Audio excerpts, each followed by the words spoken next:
Hello, and welcome to Broadcasting Scotland. It's Wednesday, the 16th of March. I'm Andrew Wilson, and this is Scotland at 7.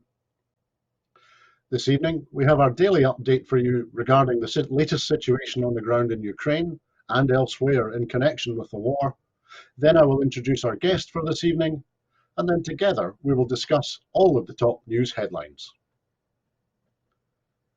In Kyiv, a 12-story residential building has been damaged after it was hit by Russian shelling this morning.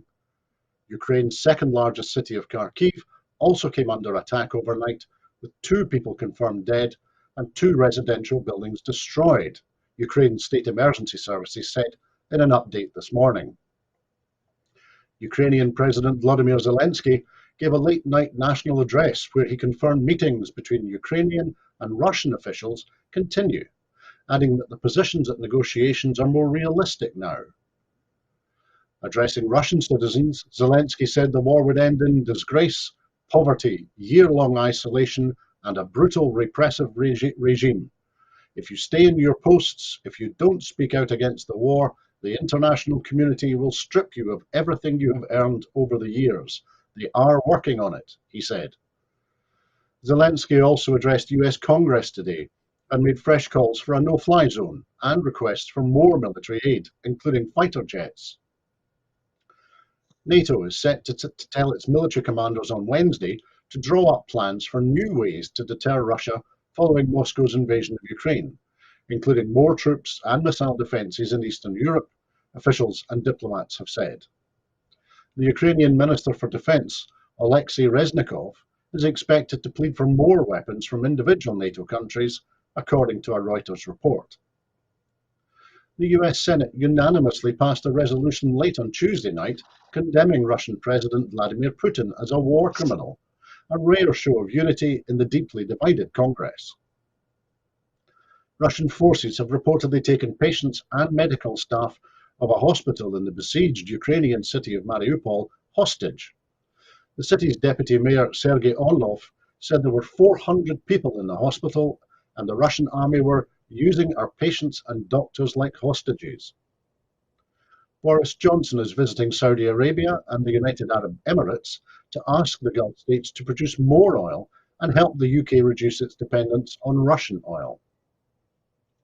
China's ambassador to the US penned an interesting op-ed for the Washington Post yesterday, saying his government knew nothing of Russia's plans and would have tried to stop it if they had. And China also lambasted Taiwan's humanitarian aid for Ukraine and sanctions on Russia as taking advantage of others' difficulties, after the Island Council announced it was sending more funds donated by the public for refugees. Now, we are very lucky this evening to be joined by Ruth Watson. Ruth is a writer and journalist, an activist and campaigner, and amongst many other things, she founded the Keep Scotland the Brand campaign. Ruth, good evening. It's great to see you. How are you? I'm good, thanks, Chavanoa. Thanks for having me. Well, it's a pleasure and it's great to see you. Thank you. Now, having just read through the update from Ukraine from day 21 of the campaign, what's your own reflection on the news that you've been following over the past couple of days? I oscillate between utter despair and fury and horror and tremendous respect and actually no small dose of humility, because when you see what the people of Ukraine are struggling through and fighting for, and the way in which they are standing up for their country and their right of self-determination, their rights as a nation, it is something which really demands overwhelming respect. And you know, to have seen images of them 3 weeks ago, 22 days ago, you know, sitting like you know, me going out, grabbing a coffee, chatting to people in the street, being around their family and friends, and with a life that we all recognize, and now it's gone, and their communities have gone, and pregnant women are being bombed, and a theater with 1,000 refugees in it or people hiding in it is being bombed, and to see Putin doing to them what he helped Assad do to the people of Syria just basically carpet bomb and annihilate entire communities. It it horrifies me. So it's just such a deep shock to see it in our lifetime, so close to us. And yet on the other hand, you look at President Zelensky and you look at the people around him and you think that is what leadership should look like. That is what our leaders. The man is a comedian. And when he was offered a way out by Biden, he said, "I don't need a ride, I need weapons." And he stands there, the utter courage of the man. And I look at Westminster and I think, would any one of those people behave with that amount of courage and with that amount of dignity? And I guess that he is inspiring his nation, and he's bringing out the best in Europe. I think, I mean, this could, if he had been a man that was prepared to shuffle off or accept some grubby deal or a payoff, then I suspect that Putin would have achieved what he perhaps had intended, which was to further destabilize the European Union and further diminish NATO, and which is, neither of which are perfect institutions. But I think that what has happened, and a large part of this is because of Zelensky, is that many people have found their pride and their dignity and their utter shock.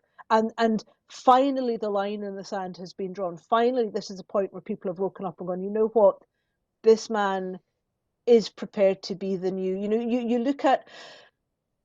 you look at what's happening and you think we can see the Franco and the Hitler and the Hitohiro and the Mussolini. We can see those characters emerging on the world stage, and actually it does feel very much like we're in the 1930s. And perhaps because of Zelensky and the people around him, perhaps we're going to have a chance not to go down that horrific route.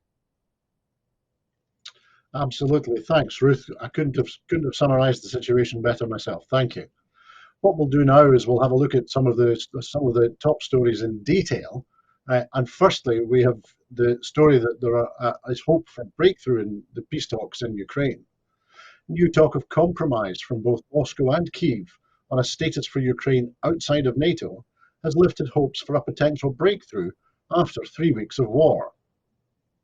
President Volodymyr Zelensky said negotiations were becoming more realistic, while the Russian Foreign Minister Sergei Lavrov said there was some hope for compromise. The Kremlin said the sides were discussing status for Ukraine similar to that of Austria or Sweden, both members of the European Union that are outside the NATO military alliance. Ukraine's chief negotiator said it would give Kyiv binding international security guarantees to prevent future attacks. As the war grinds on with Ukrainian civilians trapped in cities under Russian bombardment, the signs of compromise sent relief through global financial markets. Shares in Germany, Russia's biggest energy market, were up more than 3%. 3 weeks into the invasion, Russian troops have been halted at the gates of Kyiv, having taken heavy losses, and have failed to seize any of Ukraine's biggest cities, in a war Western officials say Moscow thought it would win within days. The meetings continue, and I'm informed the positions during the negotiations already sound more realistic. But time is still needed for the decisions to be in the interests of Ukraine, President Zelensky said in his video address overnight. Later on today, he said Ukrainians must fight to defend our state, our life, our Ukrainian life. But he also emphasized negotiations for a just but fair peace for Ukraine, real security guarantees that will work. On Tuesday, he said that Ukraine could accept international security guarantees that stop short of long-standing aims to join NATO, and that's seen as a major shift. Keeping Ukraine out of the Western military alliance was one of Russia's main demands in the months before it launched what it still calls a special operation against Ukraine. The negotiations are not easy for obvious reasons, Sergei Lavrov told media outlet RBC News, but nevertheless there is some hope of reaching a compromise. Neutral status is now being seriously discussed, along, of course, with security guarantees, Mr. Lavrov said. There are absolutely specific formulations which, in my view, are close to agreement. Austria and Sweden both have small militaries equipped to cooperate with NATO armies. They are the biggest of the 6 EU members outside NATO, which include Russia's neighbour Finland, whose Cold War era non-aligned status had been rejected as a model by Kyiv as offering insufficient protection. Ukraine's chief peace negotiator, Mikhailo Podolyak, described the model as a rigid agreement with a number of guarantor states, undertaking clear legal obligations to actively prevent attacks. Ukraine's staunch resistance on the battlefield and Western sanctions that have isolated Russia from the world economy have raised Kyiv's hopes that Moscow would make concessions. Though Russia has long been calling for Ukraine to be kept out of NATO, Kyiv and its allies have said Moscow's true aims was to overthrow the pro-Western elected leaders of a sovereign nation that President Putin has dismissed as an artificial state. Now, Ruth, in what was seen as a major shift, Zelensky said yesterday that Ukraine could accept international security guarantees that stop short of joining NATO. Now, given the apparent abject failure of the 1994 Budapest Memorandum on Security Assurances, which were supposed to assure the security of Ukraine's borders, and in particular to protect the territory of Ukraine, what do you think's going on here? Well, I was hearing an analysis which said that that was quite an easy thing for Zelensky to concede, because according to the terms of joining membership of NATO, there need to be no disputes on your border, which clearly there are and have been since 2014. So that's quite an easy one for Zelensky to concede, because it's not going to happen at the moment or for the foreseeable future, at least until Crimea and the area around Donbass and Donetsk is sorted out. I think that he has had a very big win in terms of how quickly the accession to the EU process is beginning, and I think that the fact that Finland and I think Sweden and a couple of other of the sort of the Baltic nations are now looking to apply for NATO membership probably is a bloody nose to Putin by a different route. I was astonished to hear that one of the things Russia was demanding was that that they demilitarize, which I guess means in some ways that, you know, I mean, Putin's always sort of saying, oh well, they've got these kinds of weapons and those kinds of weapons, which there's absolutely no evidence for, and it's highly unlikely they do have them. So I guess if you know, if Zelensky is smart, then he will just say, well, you know, we'll take that as meaning that we will never have you know, military like cruise missiles and sort of biological warfare and things like that on their grounds in the territory. It is very, very unlikely. You'd have to be an idiot, and Zelensky's not an idiot, to say, "Oh yeah, that's fine. We'll give up our army and go like Switzerland." You know, because clearly the more weapons you have, the better as far as that's concerned. So I think that NATO is awake and is stronger. I'm not quite sure what it would mean in terms of, I mean, for example, one of the reasons it is said that the Ukrainian army is performing so efficiently is because they take part in frequent NATO training practices, and that airport that was bombed recently was the other day was an area of where those sort of drills take place. So I'm not sure if that would be a further concession that would be expected, but in that case, there would be nothing to stop them from you know, taking part in exercises elsewhere. But I mean, it's not unusual for a country to have NATO exercises on it. When I lived in Malaysia, you quite often would see different NATO troops out in the part of Asia where we were in Malaysia, where we were staying, out doing exercises. So that's not an unusual thing. I guess the thing that concerns me more in some ways is how dangerous Putin is going to be at this critical point. because he again is stopping the staff at Chernobyl from turning on the electricity, which risks there being a nuclear disaster. And I don't put it past him to wait for the weather to be the right direction and then try and render large parts of Ukraine uninhabitable. I don't put it past him at all. But then the other very concerning thing is that yesterday Russia left the European Council, which leaves them open to being able to implement lethal punishment and the death penalty. And Putin this afternoon made an extremely alarming speech, basically threatening to kill his own people in very thinly veiled threats, and sort of talking about fifth columnists. And there was some reports by some analysts that they'd intercepted messages between him and I think is it Zador, the Chechen leader, the likes wearing ladies' Prada boots, and saying that we're basically talking about, have you got the wood? And there was some talk that perhaps that was a kind of coded message about them building scaffolds in Ukraine for mass public executions. So I think that we have a very, very unstable man who thought that the world of the USSR was a bubble that he could still inhabit, and has found a large chunk of humiliation, which ironically, given his love of history, makes him the same as Genghis Khan and Napoleon and Stalin and various other great leaders that have been thwarted and felled by Ukraine, and in fact what they call, I think it's the Rasputica, which is the mud season, which is what's happening now, which is why so many tanks are falling foul. So he's a man who's kind of reliving history, but in the very worst of ways. And I think that we're nowhere near being able to breathe a sigh of relief just yet. Absolutely. Thanks, Ruth. We'll switch and we'll look a little bit now at the situation as regards refugees and others who are fleeing the war, because organisations that will provide advice, support and information services for Ukrainian people and their families are to receive Scottish Government funding as part of Scotland's response to those fleeing the war. First Minister Nicola Sturgeon has visited the headquarters of the Scottish Refugee Council to learn more about the vital work that they are doing to help individuals arriving from Ukraine, and to announce more than £1 million of funding to allow them to recruit additional staff ahead of an increase in requests for support.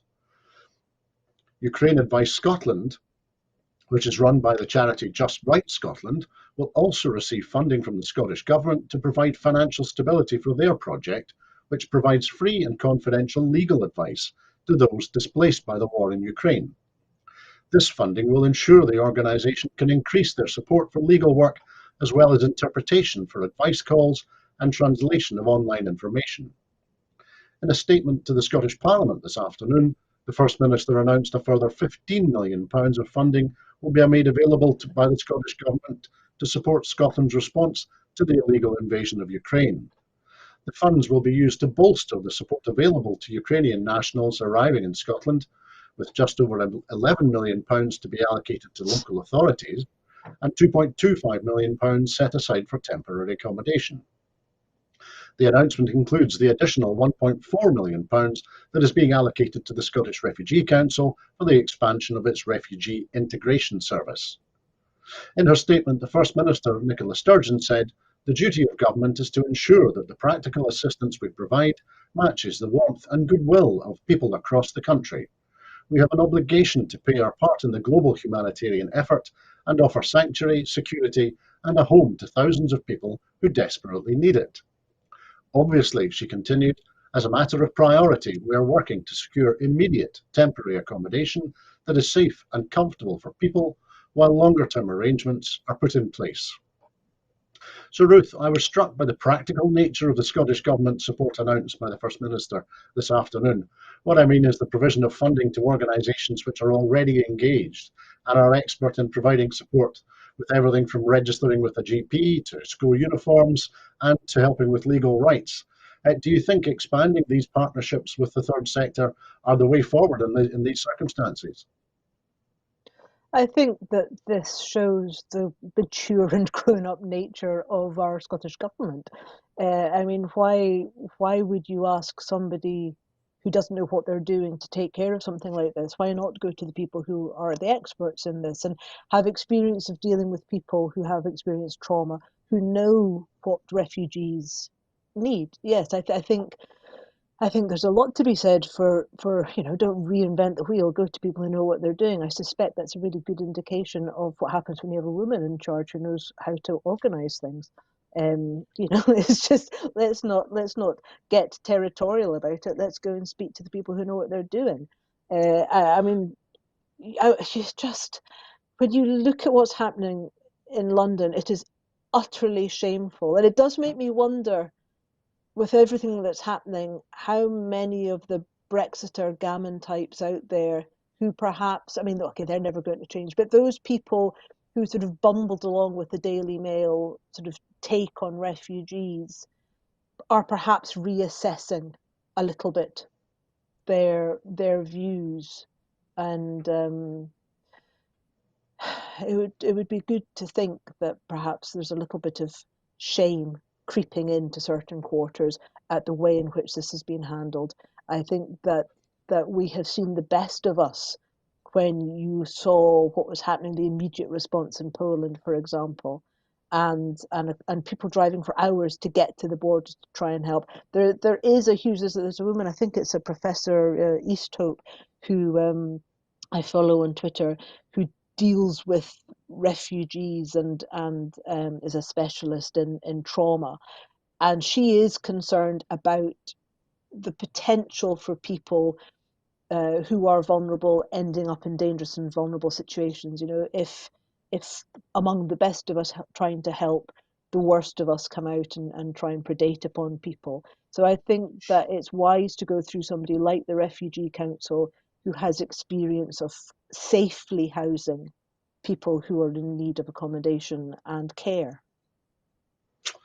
Absolutely, thanks, Ruth. And you'll not find me disagreeing with the assertion that if you want something done, ask a woman.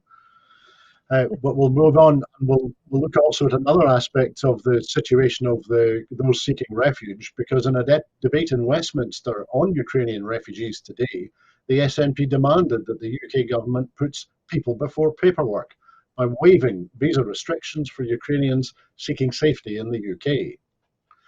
The call comes as UNICEF estimated that on average around 73,000 Ukrainian children have become refugees each day over the last 20 days, while the International Organization for Migration warns that more than 3 million people will have fled Ukraine since Russia invaded.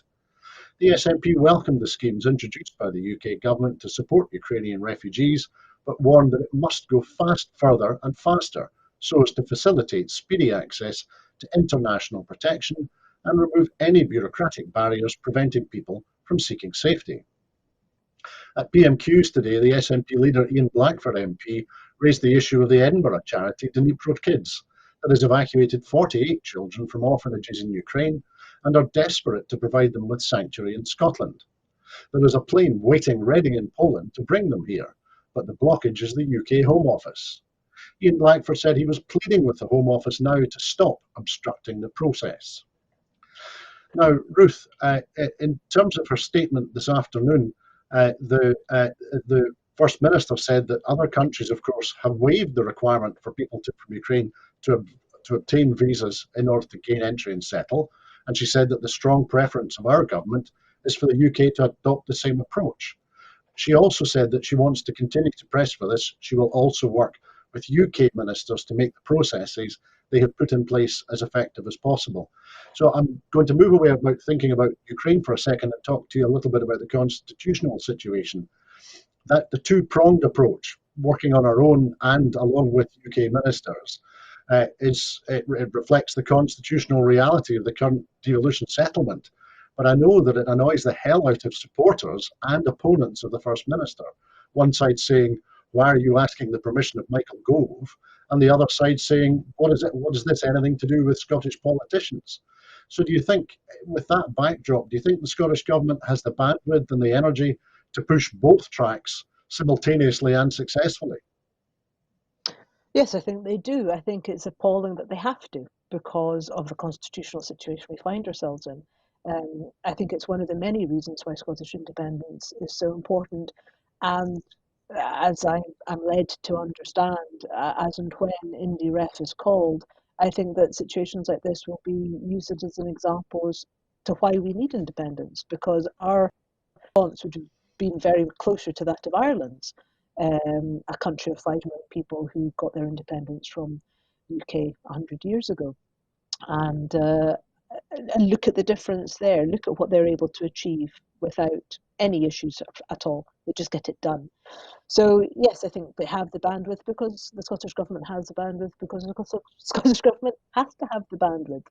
If we're going to help the people who need help, then we need to use everything that we can to do it. And in some ways, I think it's very clever to use both levers that there are available to the Scottish Government to try and maximise the amount of hope and help and refuge and practical assistance that we can give, while rightly holding a light up to shine shame upon the scurrilous bunch that would, doesn't matter how often Michael Gove slams that table, he's still a little martinet stomping around within a government that has made the hostile environment its linchpin, its core. It has moved so far to the right to appeal to those who who would deny the basics. And all the talk of the kinder transport and oh, aren't we brilliant for that?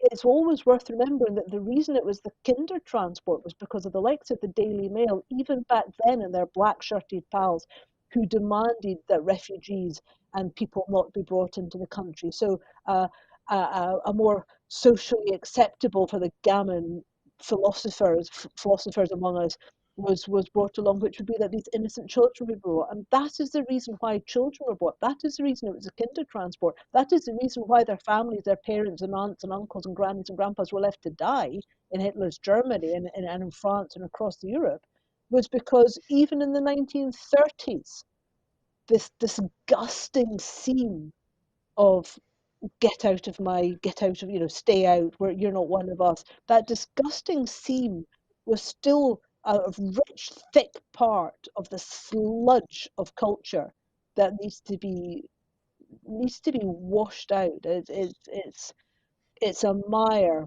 It's a mire which it's a mire which has stayed a part of the stain of society in the United Kingdom since the 1930s, before the 1930s. And it is that mire which is trapping the Conservative Party. It is that mire trying to appease this right wing, nasty little Alf Garnett type, part of society. That is why the Westminster government is as nasty as it is, and this Conservative Party is as nasty as it is. So it bears some reflection, I think.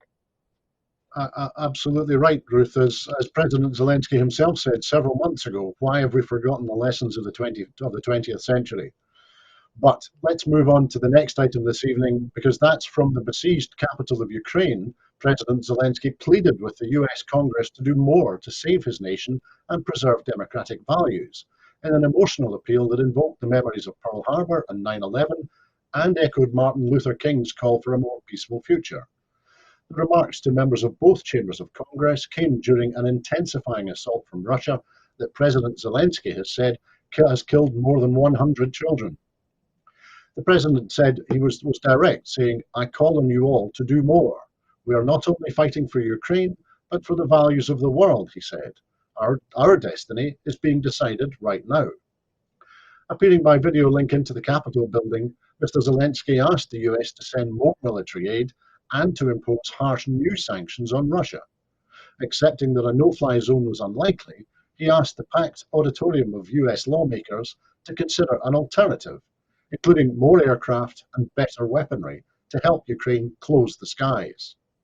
He also played a video that showed Ukraine as it was before Russia's invasion and the horror that has been wrought on its people since the invasion. Later this afternoon, Joe Biden has begun to announce more than $1 billion of new military assistance to Ukraine. Now, Ruth, I listened to part of what President Zelensky said to the Congress, and it struck me that he was deploying all of his considerable abilities as a TV writer and producer. There was the travelogue video for folks with short attention spans. He invoked Pearl Harbor, Dr. Martin Luther King, and the 9/11 attacks on the US. So, given the very carefully prepared nature of what he said to the Houses of Congress today, do you think there's a good chance that he will obtain much of what he was asking for? I think that he will. I don't know if he will get the planes that he wants. Why. I can understand why NATO has to be so careful, because I think that Putin is trying to push for NATO to intervene so that he can say to the Russian people, look, I was right. NATO are, they want to join in. They're just waiting to get me. You know, so I think that he's like the thug on a Friday night that's trying to entice somebody outside the pub to go for a pagger, and he's got his pals waiting outside the door. Obviously, what he is doing in trying to entice NATO for a pagger is slaughter countless thousands of or countless hundreds of innocent people and lay waste to a nation. Um, but I think that Russia has not, or Putin has not given up the expansionist desires of the USSR, and I suspect that China and India are sort of watching the sidelines in very much the way that sort of Spain and Italy and they kind of kept an eye on what was happening in Germany to see what they could get away with. I think we actually are in a precarious time in terms of global stability, and I think that is one reason why it is absolutely right that NATO stands strong, but does not get sucked in to this. So, what does that mean for Ukraine? How do they stop that?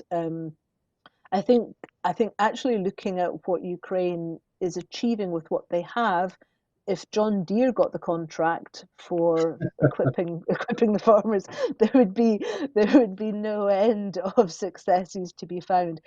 Looking at what they're doing, I mean, I'm not a great, I don't know much about weaponry at all, but there's several accounts I'm following on Twitter which are extremely good explaining about the weaponry and the aspects and the drones, what Ukraine is managing to achieve with drones and what they're managing to achieve um, with the weaponry that they have and with the remarkable courage of the people operating them. Um, Mm. it's fantastic. I mean, I understand that Poland said, we will give Ukraine all of our planes if the US agrees to do a swapsy with us, and we'll send them to Germany, and then they'll fly over. And and America said no because that's too close to being NATO involvement. And Putin has made a lot of threats to say if America gets involved in that way. But in the same way, Putin had asked Xi Jinping of China to send drones and other equipment, and the US has made very clear that China will face economic repercussions if it does that. Further repercussions to what already is hitting China, actually, in terms of its lost sales because of the sanctions on Russia. So Mhm. so I guess that's a pro quid pro. I don't understand. I mean, in all honesty, I don't understand why Poland doesn't just push the planes to the border and pilots take off on the motorways. I mean, it kind of seems like, well, that would be, that would kind of just push that there and I'll just leave this year and walk away. And by the time I come back, the plane's going to be gone. So I don't know if there's a possibility for something like that. But I do It may think get that to we that. in the West, yes, I do think that we in the West owe Ukraine everything, because without Ukraine fighting, without the work that they are doing, I think that, I mean, Putin has been patrolling and sniffing around the borders of Poland and Finland for many years. There's been threats to Latvia and Lithuania. They all these submarines that kind of tootle about the waters, sort of checking to see what our internet is like. You know, it's Mhm. not, there's not, if we think that Ukraine has come out of nowhere, we're naive fools.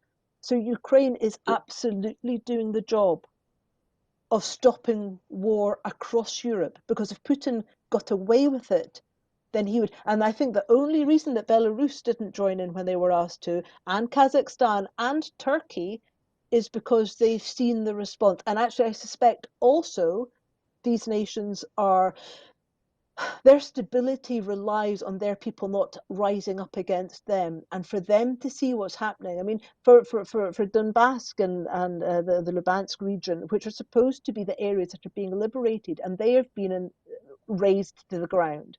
You know, heaven help the world from Russia the way it treats its friends. Goodness knows what it would do to its enemies. So I Absolutely. think I No, think I think Russia's friends are thinning on the ground, and I think that the economic sanctions have a huge amount to do with them. And I'm just dismayed and horrified all over again that Boris Johnson, with his hand so deep in Lebedev's pocket, that he probably doesn't know whose hand he's touching. It's you kind of wonder why he hasn't put the sanctions on. You know, they left the sanctions long enough for Jacob Rees-Mogg to squirrel his 44 million out of his Russian assets. You know, you just think, yep. really, just how much more corrupt does this country, does Westminster have to get? Do the Tories in Scotland and England have to get before people really investigate? Absolutely right, Ruth. Thank you. We'll look at one other aspect that actually we've already touched on briefly, and that is that the Russian Federation has been excluded from the Council of Europe after 26 years of membership. In an extraordinary meeting this morning, the Committee of Ministers decided, in the context of a procedure launched under Article 8 of the Statute of the Council of Europe, that the Russian Federation ceases to be a member of the Council as from today. The Parliamentary Assembly unanimously adopted an opinion which considered that the Russian Federation can no longer be a member state of the organisation. In response, the government of Russia informed the Secretary General of its withdrawal from the Council of Europe in accordance with the statute, and of its intention to denounce the European Convention on Human Rights. Also today, the UN's International Court of Justice in The Hague has ordered Russia to halt its invasion of Ukraine, saying the court has not seen any evidence to support the Kremlin's justification for the war, that Ukraine was committing genocide against Russian speakers in the east of the country. The court ruled by 13 votes to 2 for a provisional order that the Russian Federation shall immediately suspend military operations that it commenced on the 24th of February in the territory of Ukraine. Only the Russian and Chinese judges on the court voted against the order. Now, Ruth, you touched on this earlier on, but it's something I think that bears a little bit more examination. What might the denouncement by Russia of the European Convention on Human Rights tell us about thinking in Moscow? And on the one hand, does it make any real difference? But also, as you mentioned on this, I know today President Putin spoke about what he called the necessary self-cleansing of Russia by spitting out bastards and traitors, his words, not mine, onto the floor like flies. So is this step, the denouncement of the ECHR, is this something that we should pay attention to? Yes, my goodness, yes. It is the start back down the road towards, I guess, Putinism, isn't it? It's you know, we've had Stalin, we've had death marches, we've had the appalling famine in Hostomel. Let's not forget, you know, Hostomel is not far from Kiev, and people not so long ago, back in the 1950s, I think it was, were forced to starve to death because that was Stalin's way of controlling them. The reason there's a majority of Russian speakers in some area is because so many Ukrainians were starved to death that by removal of their grain and removal of their crops, that Russian speaking people from Russia were settled there. Um, so, you know, I mean, Putin has studied at the shoulders and the elbows of many Russian leaders, and he's a man who has a great nostalgia for what he sees as the glory days of the Russian Empire. And he's not just talking about the Russian Empire now, but he's looking at the Russian Empire going back several hundred years with a kind of skewed version of it. But let's not forget that Russia was one of the last places where on the European continent where slavery was the norm. What they called were serfs were actually chattels and could be sold and bartered as slaves. So I think that Putin's coming from a very dark place and with a very dark revisioning of history. Um, and it's very interesting. I was seeing an interview with him several years ago where he was asked about the kind of actions he's carrying out now. What kind of person would do that? What kind of leader would do that? And he was saying, no, that's a monstrous act. Who would do that? That's a disgusting thing. And so you look at a man who was part of the secret police, who was trained in torture, and who has, murdered his opponents without much qualms, it would appear, over the years. And it would seem now that he's prepared to take acts of terror onto his own streets. And you look at what he enabled with Assad. I mean, President Assad has kind of been his bastard child in many ways, hasn't he? I mean, there's a sort of bastard affiliation there. And looking at what Assad has been doing for years, you sort of think, well, maybe Putin's just got a taste for it, that kind of despotism. Maybe after all the convolutions that he has gone through, maybe he has decided that Russia is on the verge of real democracy and his time was coming up to an end, and this is the only way he's going to hold on. But given that Alexei Navalny is in court at the moment and facing 13 years in jail, because the judge keeps kind of taking time to kind of basically phone Putin and say, what should I do next? Perhaps Navalny's neck is in the noose. I mean, it's extremely worrying. I think that Putin has been extremely disturbed by the amount of people who have come out onto the street. For him to be arresting people for holding up blank sheets of paper, I think that we're seeing. I think that the prisons in Siberia and the salt mines may be reopened, and it's a really scary time to be Russian, I would think. Absolutely right. Thank you, Ruth. And just in passing, the opinion that the International Court of Justice upheld this morning in finding that the invasion of Ukraine is illegal is, of course, the opinion written by Edinburgh's own Karim Khan QC, who's the chief prosecutor at the International Court of Justice. So respect is due to him. Now then, we'll move on. The British-Iranian dual nationals, Nazanin Zaghari Ratcliffe and Anushi Ashuri, have been released by Iran and are returning to the UK today to be reunited with their families, the British Foreign Secretary Liz Truss has said. A third dual national, Morad Tabaz, has also been released from prison on furlough. The announcement brings to an end a 6-year ordeal for Zaghari Ratcliffe, who was arrested in 2016 in Tehran on spying charges, allegations she has always denied. Ashuri has been in prison for almost 5 years, while Tabaz has been held for 4. Speaking in the House of Commons, Liz Truss said the release is the result of years of tenacious British diplomacy.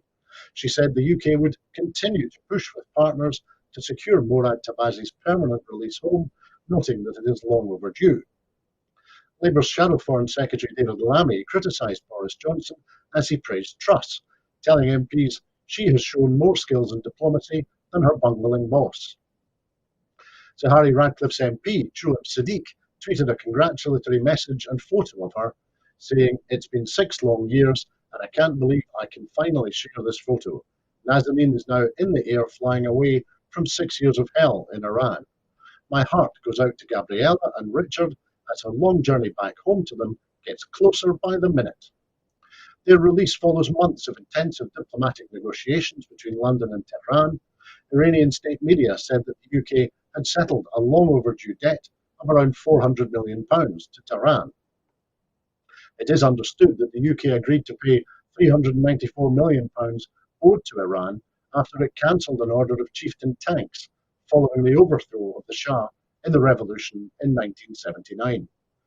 Now, Ruth, one aspect of this that struck me this afternoon is the apparent role of Oman in reaching a successful conclusion. Liz Truss hasn't denied that the payment of the debt was facilitated through a bank in Oman, and of course the Omani government has helped with the travel logistics today. Now, there are very historical links between London and Oman, and I was thinking yesterday that Johnson's visit today felt a little bit like the 1950s as he scuttles around Arab nations asking for a wee drap of oil. So do you think, in terms of UK diplomacy and foreign policy, are we returning to the 1950s? I don't know if we're returning to the 1950s, because the 1950s there was still a smack of colonial power, and swagger, and look at us, don't we rule the world. I think this is much more, I don't know, I guess it's because of shades of your uncle, who once was on, quite a dapper chap, but now he's got holes in his brogues, and is kind of comes round to your house for his tea quite often. Um, I think that this, on the one hand, of course, it is tremendous news for the families. On the other hand, isn't it amazing what £390 million will do? And if that's all it took, then why didn't they do that 6 years ago? Now, I know that there's an argument to be made, well, we shouldn't give up, we shouldn't give in to people who take hostages. Well, it was their money. Yes, it was completely wrong. There's absolutely no excuse for them holding innocent people captive. But given that those innocent people were told, the reason we are holding you captive is because your government owes us this money, and Zaghari Ratcliffe's husband was told by a government minister that he was delusional for holding that opinion. Um, so, he has really held on by a thin rope, I think, to all that he holds dear, but he's done so tenaciously. And I think a large part of the reason that Zaghari Ratcliffe is out is because of that man and the work that he has done and the dedication he has shown to his family. Um, yes, it is fantastic that Liz Truss has managed this. Would she have managed it if we were no longer, if Russia wasn't under sanctions and we needed another source of oil? I doubt it. Would Mhm. Zaghari Ratcliffe, would Ashuri, would Tabaz, would they be out if Putin hadn't invaded Ukraine? I doubt it. And the very fact that Boris Johnson now is scurrying off to ask a man who murdered 81 people in his country yesterday, and sort of talks about the stark realities. We've got to be grown up about this. Really, really. The, Going to Saudi Arabia, the regime, the Wahhabist regime that is fomenting unrest around much of the Middle East and North Africa, whose war in Yemen is causing countless atrocities and misery and famine, much of it being implemented by warfare and machinery, the machinery of war that comes from this country. And these are the people that we're now doing deals with because Putin's beyond the pale. Putin is beyond the pale, but a man who dismembered a journalist, and you know denied it while there was still video evidence of it, and slaughters people, and is considered in Saudi Arabia to be a wee bit touched, and that's this is who we're getting into bed with now. I would much rather see an independent Scotland relying on our oil and gas, taxing quite adequately those people who are producing, taking it out of the ground, and investing in our renewables, and walking away from the whole damn lot. Absolutely. Thanks, Ruth. And actually, we'll touch on that aspect now, because leading a debate in the House of Commons today, Stephen Flynn MP called for a broad-based windfall tax on the excess profits of major companies in order to fund a comprehensive package of support for families and to tackle the Tory cost of living crisis. With exactly 1 week until the spring budget, the SNP say it is absolutely essential that the Chancellor stops making excuses and delivers a comprehensive package of support without further delay. The SNP's Business, Energy and Industrial Strategy spokesperson said a broad-based windfall tax that targets Amazon and other large retailers, as well as energy companies, will ensure that all major companies who have made excessive profits during COVID and the energy crisis should now shoulder the burden that millions of families face. Stephen Flynn MP said, "This Westminster crisis has been a decade in the making, with a toxic combination of Tory cuts, Brexit, and a failure to invest in renewable energy, costing the economy billions, stagnating wages, decimating social security, and leaving the UK completely exposed." Under the Tories, the UK already has the worst levels of poverty and inequality in Northwest Europe and the highest levels of in-work poverty this century, he said.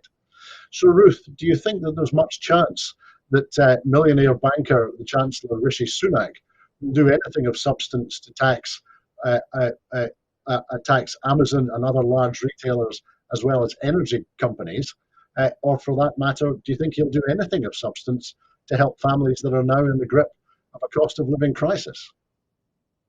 No, I think that he neither knows nor cares what people, how they suffer. And I suspect that this is actually part of a wider plan to return to a modern form of feudalism. If you immiserate a nation of people who you think are not going to rise up against you in some form of social revolution, then because if they, I mean, let's look at it this way: if they don't do that, what's going to happen? So Brexit's an unmitigated disaster on many levels. We're a way to get this sanitary, phytosanitary regulations coming in July, which is going to hit us really hard in terms of our imports and exports of food. We've got the crisis in Europe because of the war in Ukraine that's about to miss their planting season, which means that there's going to be a significant shortfall in in many crops that we get from Ukraine. And so there's talk. I'm even hearing rumours from those in the farming circles down in England that are close to DEFRA that there's talk of food rationing being that there is discussion about rationing of food being had in certain circles within Westminster. So if you have got a nation of people who are doing okay but a bit miffed but suddenly know where to, there's no one else to blame because you've got rid of all the people you were blaming previously, so now they can only blame you. You've got people who perhaps if they were doing a bit okay would start turning around and asking questions and pointing fingers. Or you can make people so poor and so desperate and so scared and hungry and cold that they spend their time like a hamster on a wheel, just running to get by. They can't think about what's happening next week because they're just trying to survive today. Those people, unless you push them too far and too hard, are less likely to turn around and have the luxury of rebelling against you and thinking about what you're up to. It may yet come. I mean, it didn't quite work out well for, sort of 19th or 18th century France. It didn't kind of work out the way they thought it would. But I suspect that the Tory party's treading a line, and they think that the people of these nations are so supine that they won't rise up about it. However, we're now four nations of people who are watching what's happening in Ukraine, where people who have dignity and they have self-respect and they have leadership. So perhaps Sunak won't have it all his own way. Those are very good points, Ruth. Thank you. I'll away and get a T-shirt later on that's got vassal written on the front if we're going back to feudalism. But our final story this evening we need to get to, because it is that disabled people with the most serious lifelong health conditions will have more financial security under Scotland's social security system. Adult disability payment will replace the UK government's PIP scheme.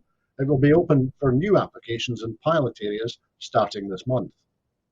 Disabled people on the highest components of the new benefit and whose needs are highly unlikely to change will be eligible for an indefinite award. In effect, this will mean that they will not be subject to reviews and can rely on the new benefit payment on the long term. People with ongoing awards of personal independence payment and disability living allowance do not need to make an application for the new adult disability payment. They will be contacted from this summer to let them know when their awards will automatically be moved safely and securely to the new payment. The Social Security Minister, Ben McPherson MSP, has also announced a rise in support for low-income households and carers in light of the increasing cost of living pressure. Benefits and assistance including Job Start Payment, Young Carers Grant, Funeral Support, Best Start Grant and Carers Allowance Supplement were due to be upgraded by 3.1% this year, but subject to the approval of our Parliament, the increases will now be almost double to 6%. Ministers have already announced that Scottish child payment will double from £10 to £20 a week from the 1st of April, and while Best Start Foods rose from £4.25 to £4.50 a week in August. Child winter heating assistance, which was previously set to rise by 5%, will also rise by 6%. To avoid creating a two-tier system, the adult disability payment and child disability payment will still increase by 3.1% in line with the equivalent benefits, which are still administered in England and Wales by the Department for Work and Pensions under an agency agreement.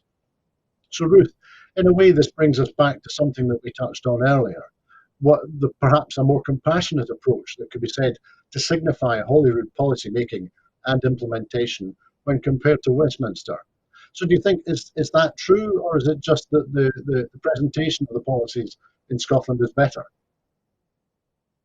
I think it's true. I think that Scotland is a nation which values the social contract, and we vote for a government that delivers that. I'm not saying that the Scottish government is by any means perfect, but it very much is in the vein of the left of centre Nordic community-based, community orientated forms of governance, where people generally report a better state of happiness sort of in their government and in their nations. I think it's an indication of what we could do as an independent nation. If we had all of the levers, then we could implement policies that were designed to be humane and not to punish people for being disabled or being ill or being terminally ill. It's horrific. I mean, the cases that you hear of coming out of the system driven by Westminster, it's just beyond cruel. People who've lost a leg being asked, having to go back and ask why they still need to get the disability benefit. Saying things like, well, or there was one woman I was reading about who said that she'd been asked why her son was still needing disability benefit, and she said because he still has Down syndrome. So that kind of humiliation and that kind of concern and angst that in a government that has taken the hostile environment that was tried and tested out on migrants and now is being implemented just across the general population, the weak and the vulnerable, and sort of seeing if they can slide it in to hit the rest of us in terms of our social, the national insurance payments or pensions being cut. Don't get me wrong. These nasty little policies that slide out, they're tested on the vulnerable first, and then they're rolled out across everybody. And those, but it doesn't affect those who, are one of the lads or sort of the old boys club. So yes, I think that Scotland's scheme, having looked at it in some detail, I think it is significantly better. It's intended to be better, and it's intended to treat people in our community like valued human beings. Absolutely. Thank you, Ruth. And that was our final item this evening. In making these programmes, Broadcasting Scotland relies on the support of viewers who value our distinctive approach. If you would like to support us, then please subscribe or donate to Broadcasting Scotland. You will find the link to do that on the screen now. Meantime, we will be here again at 7 tomorrow evening with another Scotland at 7, so please tune in and join us then. I would really like to say thank you to Ruth Watson for joining us this evening, and of course to everyone else who has been watching. Thanks, Ruth. So that's the way it is at very nearly Scotland at 8. I hope that you can join us again soon on Broadcasting Scotland, but in the meantime, please keep warm and keep well. Bye-bye.